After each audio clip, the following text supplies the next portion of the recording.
CM Yogi Adityanath. CM Yogi Adityanath series के पहले भाग में आपने देखा कि कैसे योगी आदित्यनाथ उत्तराखंड स्थित अपने पैतृक गांव पंचूर से गोरखपुर आए और जब उनके पिता ने पहली बार बेटे को भगवा वेश में देखा तो उन पर क्या बीती। वापस अपने गांव लौटे तो योगी की मां को बेटे के सन्यासी बनने की बात पर विश्वास नहीं हुआ और वे खुद भी गोरखपुर आ गई। अब आगे की कहानी। पहली बार गोरखनाथ मंदिर पहुंची योगी आदित्यनाथ की मां अपने बेटे को सन्यासी के भेष में देखकर फूट फूट कर रोने लगी। इस बार पीठाधीश्वर महंत अवैधनाथ यहीं पर मौजूद थे। उन्होंने मां को समझाया कि योगी पर कोई प्रतिबंध नहीं है, वह जब चाहे आप लोगों के पास जा सकता है और आप भी जब चाहे यहाँ आ सकती हैं, रह सकती हैं। आपका सदैव स्वागत है।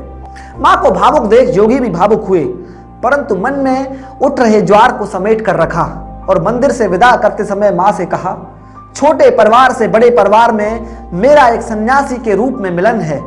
मैं उसी रीत में अपने जीवन को जी रहा हूं। 4 वर्ष बाद योगी आदित्यनाथ ने सन्यासी के रूप में पंचूर की पहली यात्रा की, लेकिन वह यात्रा अपने परिवार को देखने या उनसे मिलने के लिए नहीं थी।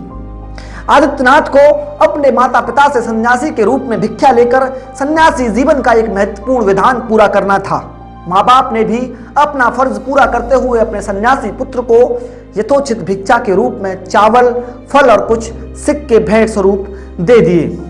अब योगी आदित्यनाथ का स्थायी ठिकाना गोरखनाथ मंदिर हो गया था। योगी अपने गुरुदेव की सेवा के साथ साथ योग और आध्यात्म की शिक्षा ले रहे थे। इसी बीच विद्यार्थी परिषद के 2 कार्यकर्ता कामेश्वर सिंह और डॉक्टर प्रदीप राव महंत अवैधनाथ से मिलने पहुंचे। उन लोगों ने बताया कि उनको विद्यार्थी परिषद के कोटद्वार शाखा के कार्यकर्ता राम स्नेही ने बताया है कि उनका एक कार्यकर्ता गोरखनाथ मंदिर कुछ अध्ययन के लिए आया है। हमें उनका सहयोग करने को कहा है क्योंकि वह इस शहर में नया है। योगी अब इस माहौल में घुलने मिलने लगे और लोगों के साथ संवाद होने लगा। इसी बीच योगी आदित्यनाथ को योगी बनाने की प्रक्रिया शुरू हो गई।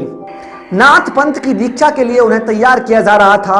ये बात अलग थी कि छात्र जीवन से ही अनुशासित दिनचर्या का पालन करने की वजह से योगी के लिए यह कोई बहुत कठिन साधना नहीं थी।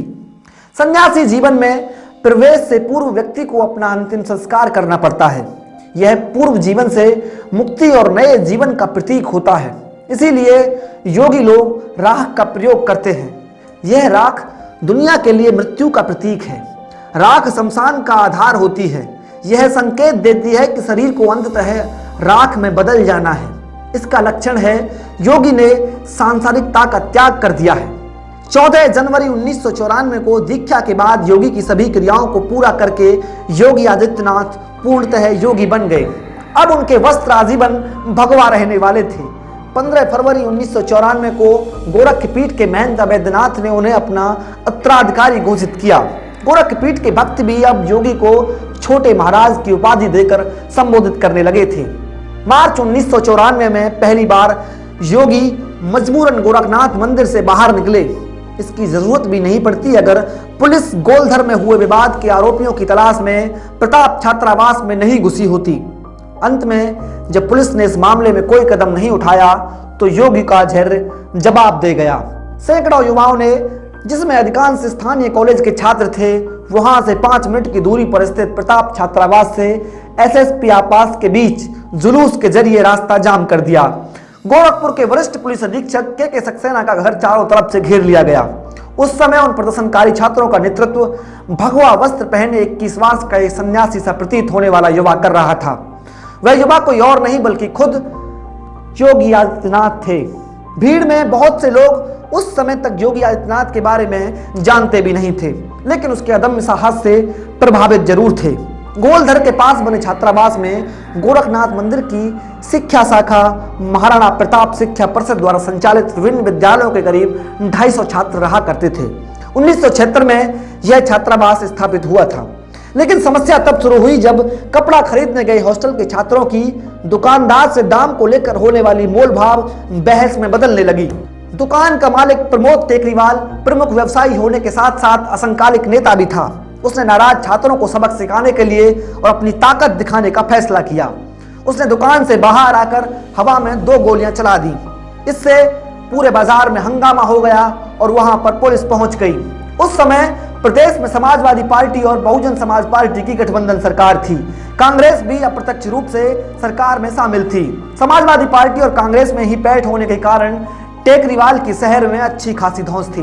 पुलिस पर तुरंत कार्रवाई करने का दबाव बनाया गया। छात्रों पर यह कार्रवाई गोरखपीठ की सत्ता को चुनौती थी। युवा योगी के दिमाग में कुछ और ही चल रहा था। मठ के आधिपत्य की इस प्रकार उपेक्षा नहीं की जा सकती थी, एक नजीर तय करनी थी। योगी ने अपना फोन उठाया और एसएसपी के सक्सेना को मिला दिया। मंदिर के बाहर यह उनका पहला संवाद था। गोरखपीठ के युवा उत्तराधिकारी के द्वारा पुलिस प्रमुख को चेतावनी की यह खबर शहर में जंगल की आग की तरह फैल गई। गोरखपुर के युवा जो वास्तव में नायक के अभाव में माफियाओं और बाहुबलियों को अपना आदर्श मान रहे थे, उनको अब एक नया नायक मिल गया था।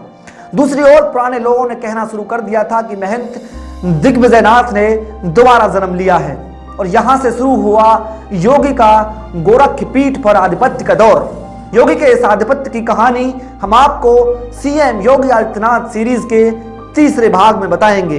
तब तक आप इन दोनों भागों पर अपनी प्रतिक्रिया वीडियो के नीचे कमेंट करके हमको जरूर बताएं।